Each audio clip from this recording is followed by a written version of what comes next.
engagement on the old piles on the old YouTube here. So we're kind of bigger, and people want to see more of our face. I quite like it, actually. I don't know if I do. What do you people think, listener, viewer? Well, viewers in particular, listeners probably don't know. But viewers, what do you think? You like honest opinion. Bigger? Oh, I used the F word. Shit, shouldn't be doing that. I used the F word. I shit. did. No, but it's that you went. I used the F word. Shit. I'm beginning to think that the profanity is affecting our old YouTube algorithm. I think it could be what it is. So we should do like a clean trial run. Yeah. Too late for this show. Okay, starting now. No swearing. Starting now. Hey, did the MLS midweek games always kind of surprise me? And like, I get caught off guard. I'm like going about my daily business and like, oh, wait a minute, there's games tonight.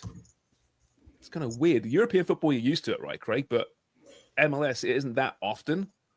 And it really caught me off guard again last night. You know, I was downtown earlier yesterday, taking the train. I thought I saw all these Leaf shirts, all these Jays shirts, and then a bunch of TFC shirts. I went, oh, yeah, they're playing tonight against Cincinnati. I totally forgot. So I was screening last night, Leafs and TFC.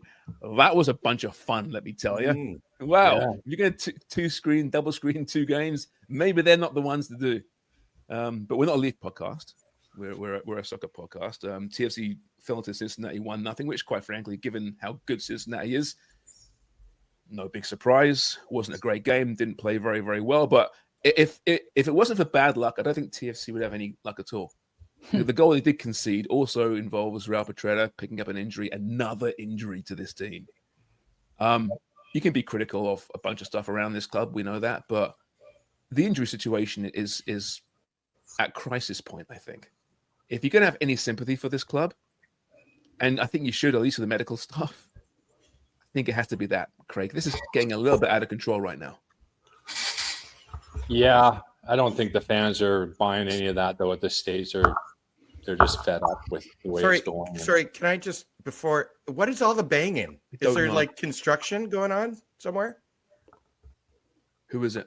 Who's moving so much? Is it Jimmy? It's the porno being filmed next door. I don't think we're allowed to say that whole word either. Yeah. Yeah. Cornhole. Yeah. Who is it, though? It's like rustling and knocking and... Yeah. You know what it is? JC is Chucky around, crawling around the microphone. No? It's not Chucky? No, we put her in her cage.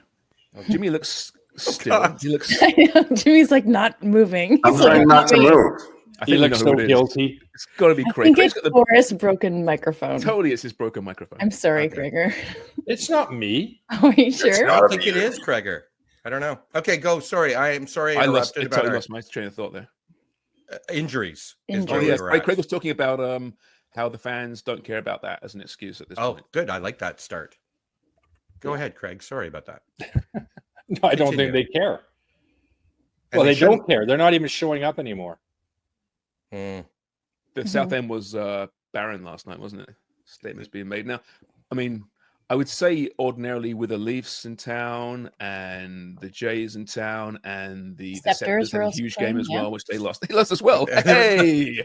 It was a 1-3 night for Toronto teams because I just looked up the Blue Jays who won 3-1. So congratulations, Toronto Blue Jays. Thank God for the Blue Jays.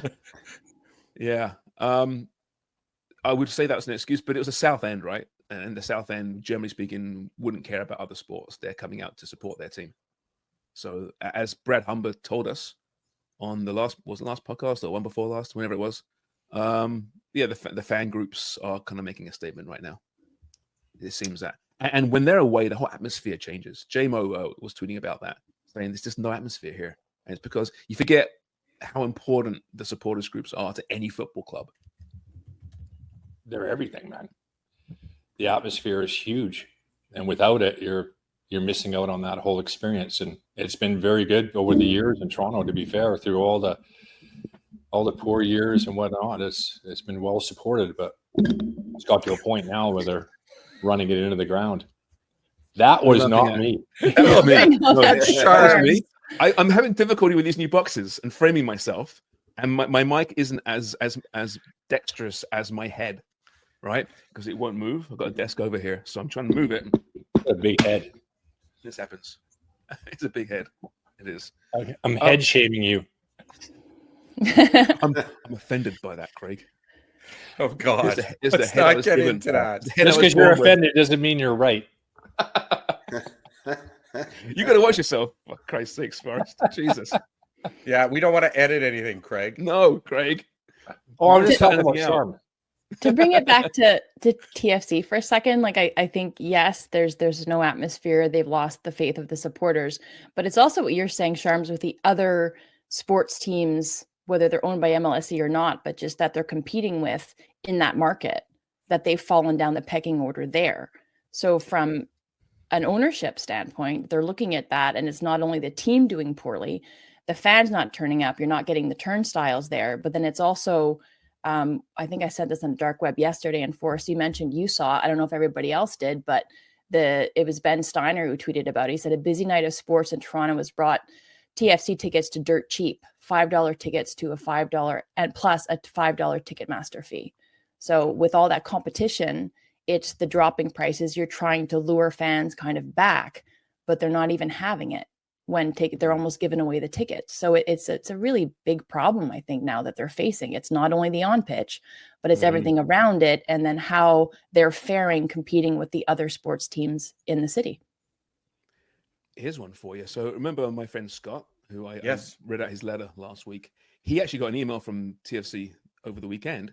A re-email or a group email going to... No, it was to him, because he had been, as a season ticket holder, he'd been placed in some kind of draw, and he won tickets to this new section that they're doing around the Tunnel Club. There's some kind of new section there, I think. And as a loyal supporter of the club for so many years, he'd been given a couple of tickets for this match yesterday. And he got free food. I think he got $20 of free booze, which is like one beer, I think. But still. It's great. But he was wondering whether they were listening. Oh. Or whether they actually realized they got the letter he sent to reply to Keith Pelly. They thought, man, we better appease Scott because he's really angry. Just Scott. Yeah. Well, it's funny, Sharms, because I had to do our analytics, and a K Pelly the third showed up as a Gmail Really? of listening us. Yes. So allegedly this happened. Well, Keith, if you're listening, although we speak from the heart, we're also available for hire. We can change the tone of this anytime you want. That's not fair. No, we can. We are not The right for money? sale. I am. But I wanted to ask you guys. Just forget that. I am for sale. Just for the record, I am for sale. I'm pretty sure Craig is. I wanted to ask Dubs, maybe not so much. Yeah, JC is. We know that much. I wanted to ask Jimmy and Craig their experience overseas. Have they ever been in a place where the fans have turned on you? Did you have a team, a club? Dubs, you the same down in the States, but different. Did you ever have someone turn on you? Like, because these people are really into it, and we know what getting turned on is as Footy Prime feels. It's hurtful. It hurts sometimes, right? Not hurtful. It hurts us. Like you let someone down. Depends what you're into. Yeah. Ball Ball gag. Ball gag is what I like. Again, not words. But did you ever have that? I know, Craig, you gave the wanker sign to, was it West Ham or Ipswich fans? Ipswich, yeah. Did you ever have that turn going on with the supporters? Yeah, just about the wanker sign, about that time. And what was the lead up to that? That was it paralleled? Could you compare it to what TFC's doldrums are right now? A little bit. I mean, I got there 1,000 years ago in 1984 at Ipswich, and they were in the top flight. The year before, they had finished, I think, second in the division. Couple years before that, with 81, they won the UEFA Cup. The FA Cup before that, a few years, so they were coming off like a golden generation, really. And they got relegated the first year I got there. And so when I was in the first team a few years after that, sort of late 80s, the attendance was, I don't know what it was, but it was 7,000 or 8,000, something like that. It just plummeted. The place had just fallen off the cliff, and there wasn't a lot to be hopeful for. And wasn't until really John Lyle showed up and we ended up pushing the which is now the championship, pushing for the title and winning that, that things turned in 1992 back to a better way. But for clubs like that, you find, Jimmy, you know this, that there's ups and downs, and you sort of flow with it. But if you're at a club long enough, you tend to experience all the different things from the ups and the downs. Yeah, you're right. You know, I've said it before. It's, having low highs and high lows and trying to keep it at this level, because when things are great, they're absolutely brilliant. When the supporters are there, the stadiums are packed out, you're winning, you're pushing for a trophy. And then I've been on the opposite side as well, where I'm in a relegation battle and you've lost 4 or 5 matches in a row. The fans are on your back now, and you end up getting relegated. That buzz that was around the city is gone now. The fans kind of turn on you a little bit, and it affects the whole organization as well, because when you do get relegated, there's jobs that are lost within the organization. The people that are selling sponsorship and tickets, it's an uphill battle for them now as well. It's always easy for them to sell when things are going well, and then when they're not, it affects them in the office, in the front office. So when the product drops, it affects everything in the organization. And it's football. Everybody's gone through it.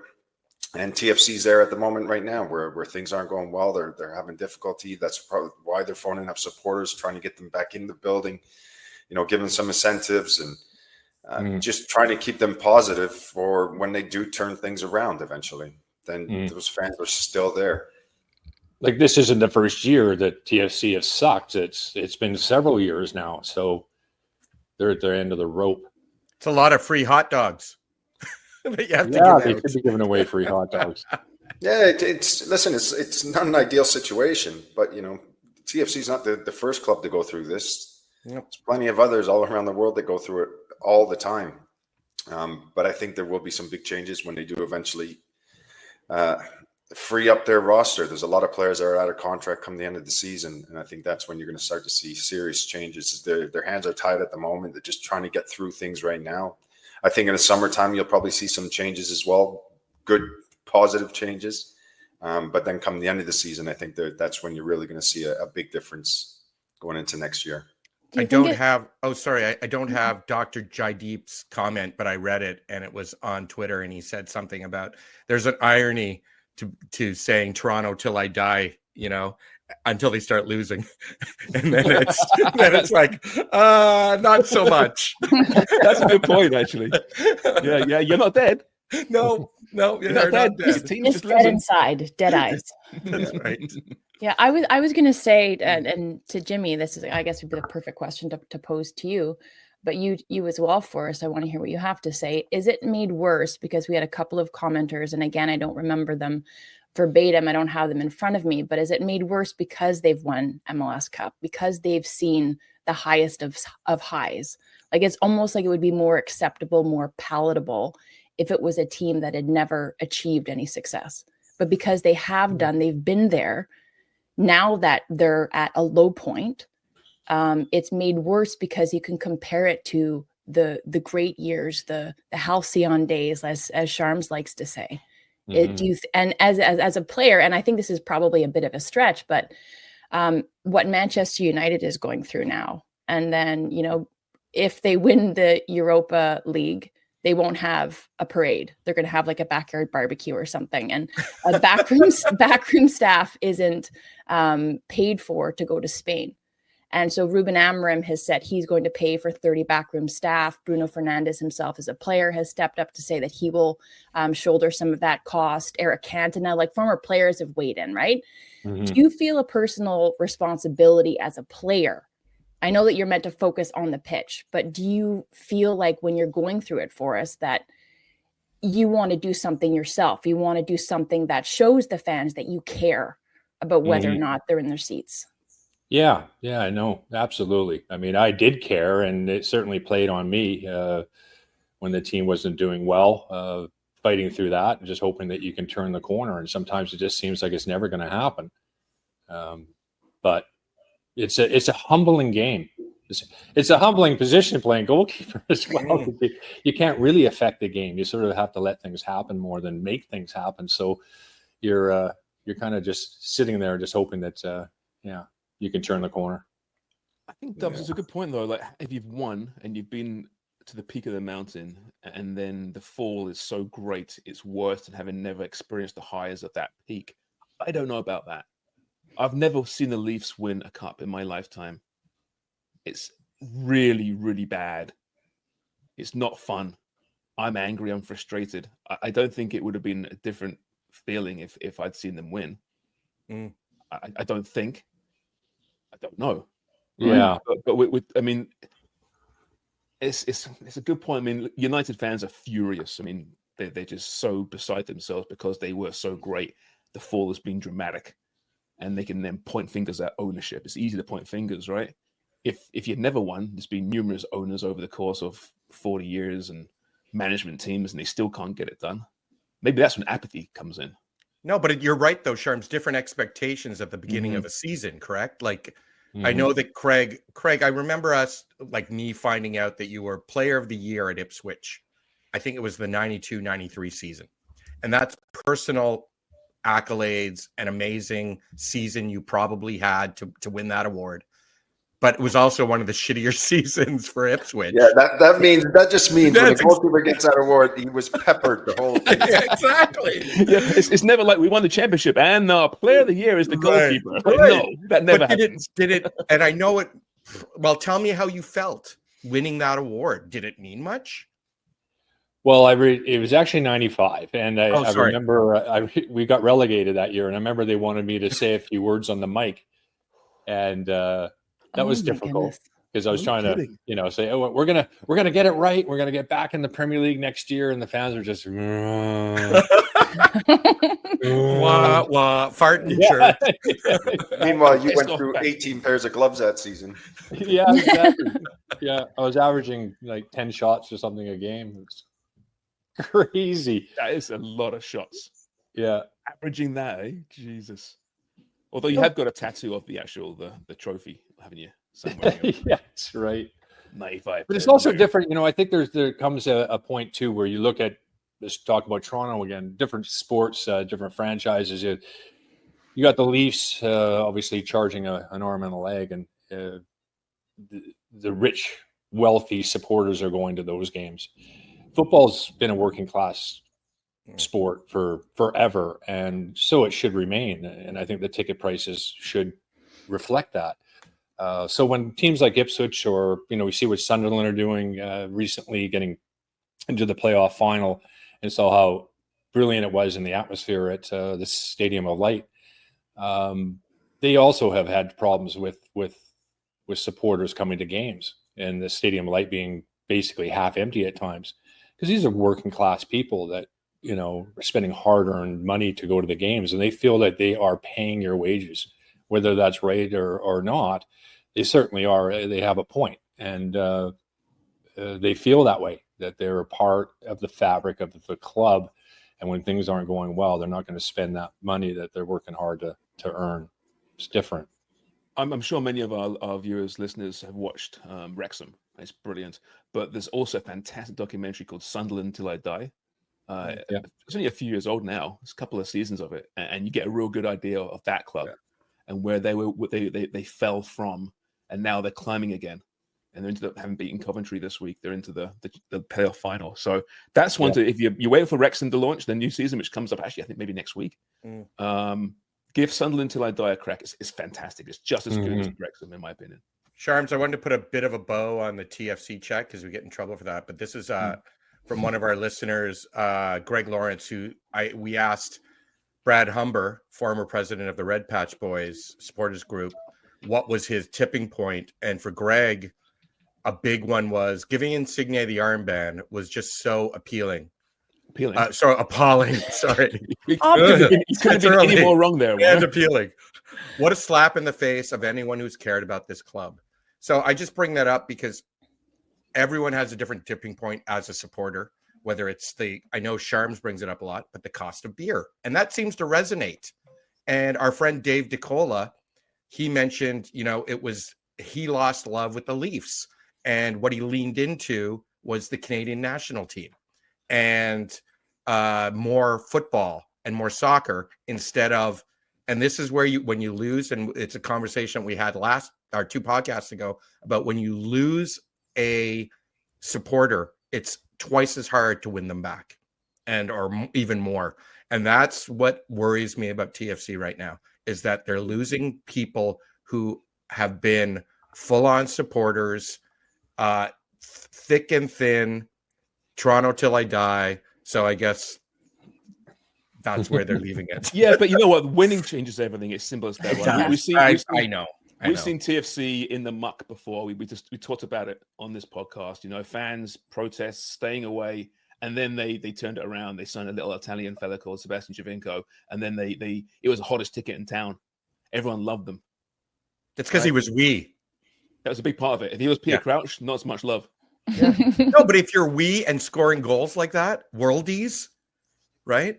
Yeah, it's pretty cool. Yeah, he was incredible, right? And he changed the whole narrative around this club. And I think that can happen again with the right decisions and signings, right? So let's try and see the glass being a little bit half full here, Jimmy. Yeah, one of the things is different, I think, from here to Jimmy. Things that are different from here to Europe are that when things were going poorly, it didn't matter what you did in your everyday life, you were going to get slaughtered.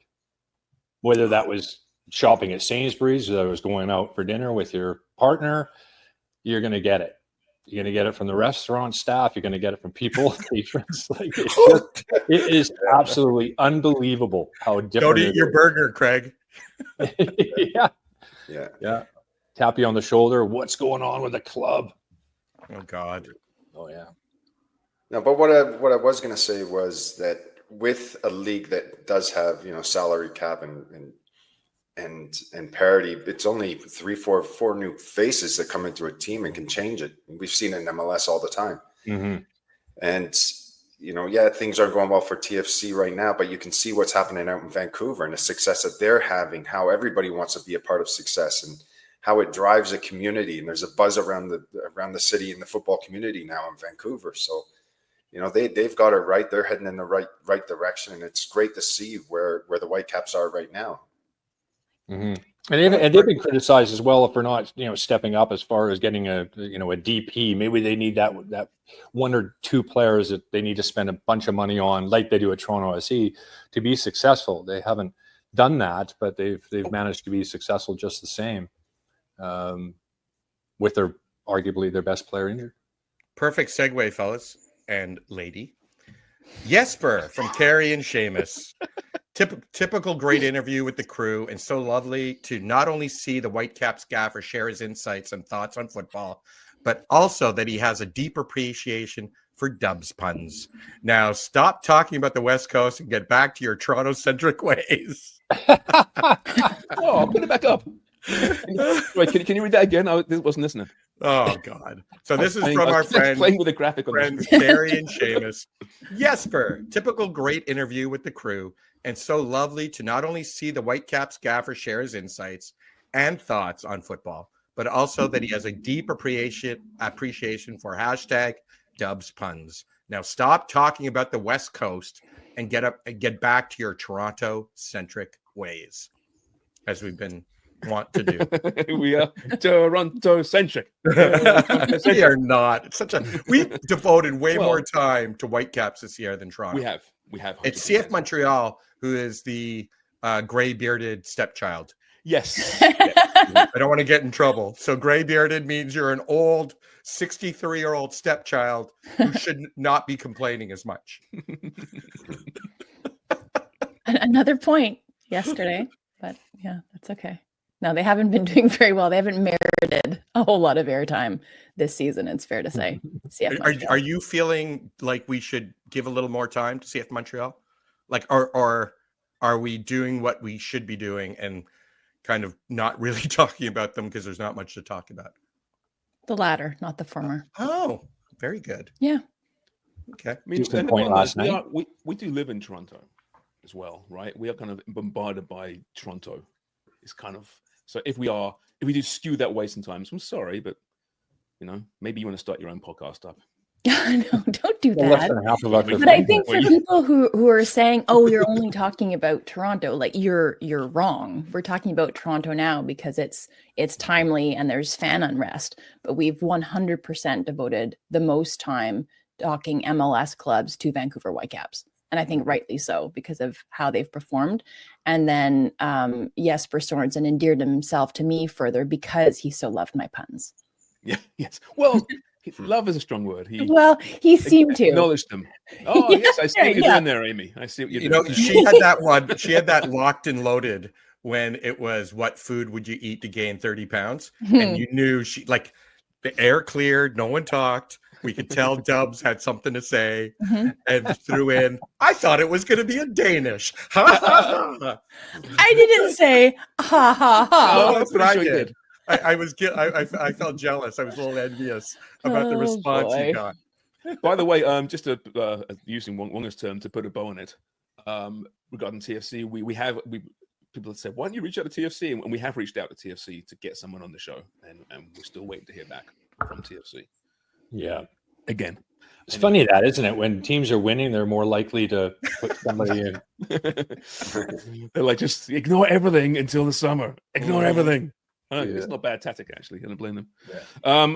More comments, Wongs? Yeah, this was a nice one after our apology. Michael Hull, who's our friend out, I think in Edmonton. Appreciate the apology, FP. It takes a bigger person to apologize. So that's very nice. And, thank you. I think we needed to apologize. It was necessary. 3 of us. But I just want everyone to realize what world we're living in. Right after someone said our friend had banana chips with 3 Zs. Jesus, you guys are soft AF. So, by the way, no, you're soft for using the term AF. Just say it. I don't want. We said we were going to start now. No, chips. Yeah. Chips. Whatever his name is. Chips. Oh, Yeah. he didn't want to say. Banana chips. All right. Yeah, chips. But Banana chips. You're it's soft. just funny because how we went out of our way to be dicks. Then we went out of our way to apologize about being dicks, which we thought was a well-earned apology, if that makes any sense. It was. I didn't it was feel necessary. dirty with the apology. Sometimes I feel dirty with the apology. Right? With You wife, weren't feeling forced. With your wife, it's like, oh God, I should probably apologize because otherwise I'm never going to hear the end of it. Yeah. That's right. I didn't mean to sleep with that woman. No. What did he say? What? I never meant to sleep with that woman. No. I guess I should apologize. Yeah. No, Craig, that wasn't. That's what I when you was feel dirty. No, this is a sincere apology. I've got no problems with that apology. However, I will apologize for the apology to banana chips. For being That's pretty soft funny. AF. That's pretty funny. To But be I called think soft right after. You That's- make the that's me. apology, you do it because it's the right thing to do, and you're Yeah. never going to please everybody, right? So you're going to have somebody's like, thanks for the apology, and somebody else is going to be like, you guys are soft AF, right? Like and there's probably a middle ground where people are like, I'm just going to listen to you guys regardless, right? By They the way, don't. what is they don't banana care. chips? Any idea? Is there a thing? A banana chip? Is Yeah, They're there's like banana a chips. fried banana. Delicious. They're called plantains, aren't they? They can be. They can also be in your food dehydrator from Ronco. And that's not all. You also get a 70s Forget it. That's right. Some spray on hair. You get spray on hair with the dehydrator that you're making banana chips with. But you can actually make banana chips. They sound horrible. No, they're No, they're delicious. good. I never had Yeah, one. Packed full of protein. Really? And vitamin D, I imagine.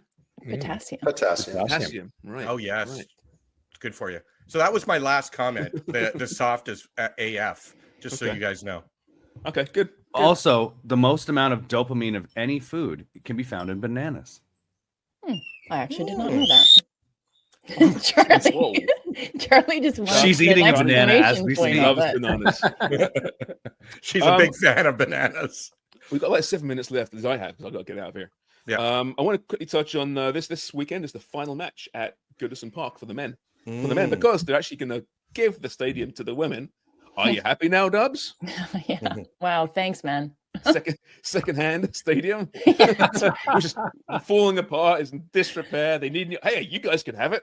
No, I'm joking. I think it's fantastic that they're going to keep it relevant and football's being played in there. It's brilliant. But the new stadium does look incredible. But I want to ask Craig and Jimmy. You must have been Craig for sure. Jimmy, do you play at Goodison Park? You must have done. Yep. Yeah. Scored there. Hey! Whoa! Really? Ooh. Describe it. Go. Yeah. Come on. A volley on the edge of the box. I was outside the edge of the box on a corner, and it came my way, and it volleyed. Went far stick, just dipped under the bar. Oh, that was I would with like to Norwich. Then I see went, that. with Norwich. Then I went for a run, and I'm looking this We end up up right losing. now. You end up losing. yeah. It's okay. You Tell me always about have that Goodison goal. Park, Jimmy. Was it a fun place to play? A terrifying place to play? What was it like? No, it was brilliant. The fans were right on top of you. It was a great stadium. You always love going to those stadiums because there's so much history in the place. You know, you can just smell the history within the organization. It's such a cool place to play. Of course, it's going to be missed, but the new stadium, the way football's going now today, everybody's getting these brand new stadiums, which is understandable, but it's the old ones with the character that you really love to play in. Upton Park was the same. I'm sure, Stacks, you love playing there as well. Mm-hmm. Yeah, and teams and fans have such there's generations of fans and supporters have gone to Goodison Park for all over the years, and the history of that stadium that, like Jimmy says, you can just feel it. I mean, there was World Cup games there in 1966 at Goodison Park. And I think of Upton Park and how great that was as a football stadium. The fans are still talking about it since their move to the Olympic Stadium in London. White Hart Lane, you could say the same sort of thing. You could say the same with Roker Park with Sunderland. It was only about 22 to 25,000 people, but Roker Park was the Roker Roar, they called it. It was a spectacular place to play, very intimidating. Nothing like playing in the Northeast. And then even St. James's Park over the years, the difference in, with different stands coming and building that into what it is today. It sort of piecemealed it together, but brilliant, just the same. Highbury, again, another fantastic, tight stadium, brilliant football pitch, small pitch, actually. Then they move into the big stadium. So it's different, and the fans will miss it. Yeah. For sure, but I'm glad to hear that it's going to be used by the women, and hopefully it'll be around still for years to come. Yeah, I actually played in a new stadium, and that was when I was at Southampton playing at St. Mary's. Right. And then, but before that, and Stacks will know this, the old Dell was just a tiny stadium in Southampton. And then I think it was 2001, they built St. Mary's, like 33,000 seat stadium. And I remember going into the stadium, and it was just different because it was all new. You weren't walking into history and that smell, of the grass. It was. Remember the end zone of the Dell? They had that one stand that kind of went up in the end zone. Yeah, that's right. Trouble is, Jimmy, 24 years later at Southampton, they're still not walking into history. Yeah. Mm-hmm. Although, I remember when St. Mary's was built, because it was considered at the time, I think, the top stadium in England, because it's the newest one. It was the first of the new kind of style of stadium too. Yeah. And it was like such great coverage of it. And the fans, although they were sad to see the Dell go, I think I saw a documentary about it. The minute they stepped into the new place, they're, oh, this is all right. Yeah. Hell with history. I like this. Look at the concourses and the concession stands. I got a bit more space in my seat. Yeah, they loved it. Well, because just the seating, right? It was like it's a big bowl, so every seat, is a perfect seat. Whereas the old stadiums, you get a lot of those pillars that come down through the middle of the stadium, so you just see the crowd always trying to lean around them as the play's going on. Obstructed view tickets. You get those at the Leafs games, so you can buy them. They're a little bit cheaper, not much, but obstructed view ticket. Ridiculous. I heard actually a podcast too about Goodison Park this past week, and they were talking about how some of these fans have had season tickets for a generation in their family, and they go to the game on a Saturday and they know their neighbor and they become really close. There's been marriages, engagements, divorces. Sometimes your seatmate, you don't know what their name is, but you hang out with them every other week for 25 years. And now they're moving to a new stadium. They don't know where that person's going to be. And it's very emotional in that regard, because they'll be in the stadium somewhere, but you're not getting the same seats necessarily, right? So you're like, okay, I guess I'll see you. Yeah. It seems like it would be a no-brainer to me, like to assure that there's some continuity there with the community that you've built up with your season ticket holders, right? Yeah, you would. Sharms, it's 9:20. It's a minute. I don't want to say what Oh, time it is, shit. but it's It a is. minute before you have to go. So just before a Canada Day, a Victoria Day long weekend, to our former queen, who's no longer with us. Posh Spice, wasn't it? Well, that's what it's for. Yes, Queen Victoria. Our friend Jimmy Brennan last night on the dark web shared some great photos. So here's number one. Oh. Yay! From last year's one ball launch. That's a at great picture. Nickel by the way. 9. We've got to use that somewhere. Yeah, we do. It's It's a great. brilliant And- picture. But then he started messing with a little bit of AI. So here's our picture. This is us. And what kills me is Craig is fully bald in this one. So this is the child drinking booze as Oh, children. that is so good. Warner, what happened to your Asianness? I I know. know. Well, here's where it comes back. And Dub said, I think the AI made him black. Like said, well, I don't think so. I'm just dark tan sometimes. And AI leaned into it. Look at that. Oh, yeah. Oh, It's almost offensively Asian. Well, I didn't mind it. I think I've got curly hair. I like if you Craig. look Can we at go the- back to Craig. Like, This one- go back to baby Craig. This baby Craig with the bald, he looks like he lost his cap. I think Craig said Mr. Magoo as a child. Elmer Fudd. Elmer J- Fudd. Yeah. JC's got the goatee. He's got the Yeah. Hey, goatee. JC killed me in it. So we'll JC. send those pictures out on the twit, and hopefully everyone can And what enjoy about the them. gram as well? It's And the rabbit. gram and the twit. I'll Yes. actually cut this segment too and we'll stick it out somewhere as well. Okay. Awesome. Well, everyone have a wonderful long weekend. We'll be back on Tuesday, unless something happens on Monday that the crew needs or wants to jump on Monday. Because Dubs, you don't have a holiday, right, in Quebec? No, we do. Oh, you do. Mhm, But it's called Journée des Patriotes. Of course, it is. Yeah, you don't like the Mhm. queen. I still call it Victoria Day. Well, All right. Well, I gotta go. So to hell with you. all. Same. All right. so kiss us goodbye, there, Sharms. Have a great weekend. Ew, no, not Oh, like that. jeez. Actually, Sharms, I wanted to say not the first AI rendering where we're all babies, but the second one that's more cartoonish. You look very much like I think a baby James Sharman picture would look like. Where? Show me. Which So one? This one? Not that one. Don't you, I feel like we could find Um, a baby picture of you and that would look I'll try and exactly find like a picture. you. Maybe. I thought I was actually for a long time. I thought I was a black baby. What? Because there was a picture that was on the wall growing up in my house, and it was black and white. Oh, And I had very, very dark hair, and obviously, and I, as a bad lighting. very young child, stupid idiot, I thought I was a black baby. And then you said to your mom, who's the mailman? Well, my mom said, "I wish you were." Mhm. It's like my sister Cindy is the only one of us who has brown eyes, and we're like, That is odd. it is. Anyway, I gotta go. Bye. Love you, Sins. Bye. Subscribe, please. Subscribe. Thanks for watching. And Carrie Ryan, thank you so much for sending a lovely checking in to see how Mira is. And she's doing great, by the way. So thank you, Carrie. Love you for that.